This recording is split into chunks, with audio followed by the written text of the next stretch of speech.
A pirâmide etária representa graficamente a quantidade de pessoas de uma população, segundo as faixas de idade e o sexo. Considerando a queda das taxas de fecundidade e natalidade e o aumento da expectativa de vida, as pirâmides etárias do país vêm sofrendo alterações. Conforme podemos observar, a pirâmide etária de 2020, a base se apresenta menos larga em relação à de 1980. Isso se deve à queda das taxas de fecundidade. Em 1980, a população brasileira entre 0 e 19 anos correspondia a 49% da população total. Na pirâmide de idades de 2020, o pico alargou-se em relação à de 1980.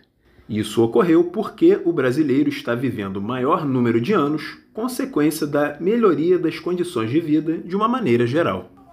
Conforme podemos observar, há uma nítida diferença entre as duas pirâmides etárias de 1980 e de 2020, devido à sua estrutura relacionada principalmente à base da pirâmide, tendo em vista, conforme comentamos, a diminuição da taxa de fecundidade, isto é, o número de filhos por mulher, ok? Vale destacar ainda que podemos observar um outro detalhe em relação à faixa etária de adultos na pirâmide brasileira. Isso se deve principalmente pelo aumento da expectativa de vida e, por consequência, a diminuição da taxa de natalidade.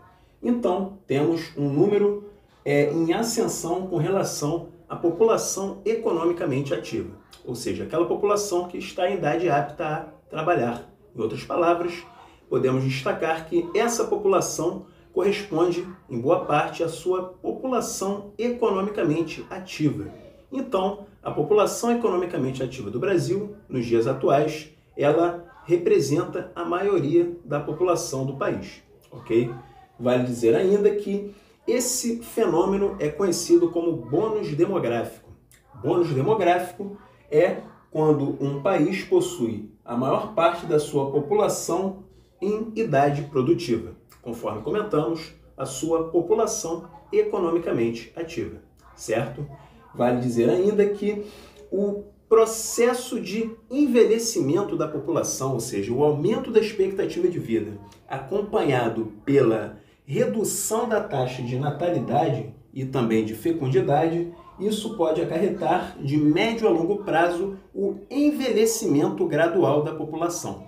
Então, isso pode trazer alguma consequência ao país, principalmente quando alguns especialistas projetam a população brasileira por volta do ano de 2050, quando teremos uma boa parcela da população em idade não produtiva. Então, a população, à medida que ela vai envelhecendo, consequentemente aumentará a população idosa desse país. No caso do Brasil, essa projeção está direcionada principalmente por volta de 2050, de acordo com o ritmo de crescimento atual, sem levar em consideração, evidentemente, alguns outros aspectos, como, por exemplo, o ano de 2020, 2021, que está sendo afetado pela atual pandemia. Porém, vale destacar que esse envelhecimento da população pode acarretar em alguns gastos públicos para o país, principalmente gastos voltados à saúde e à previdência, ou seja,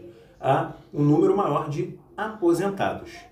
Outro importante ponto a ser destacado é a disponibilidade de ajuda familiar para esse grupo. Geralmente, com o avanço da idade, as pessoas passam a necessitar de maior apoio e cuidado familiar. Isso é preocupante quando se considera que essa ajuda poderá ser afetada pela maior parte dos membros da família no mercado de trabalho. Como consequência, isso poderá demandar maiores investimentos públicos em asilos e casas de repouso. Algumas projeções para o Brasil indicam que o número de pessoas sendo cuidadas por não familiares vai duplicar até 2020 e aproximadamente quintuplicará em 2040 em comparação com 2010. É possível que essas transformações afetem também as empresas que poderão expandir os programas de treinamento dirigido aos idosos com o objetivo de reincorporá-los ao mercado de trabalho. Ok? Quem gostou desse vídeo, deixe o seu like e inscreva-se no canal. Por hoje ficamos por aqui. Um grande abraço a todos e até lá!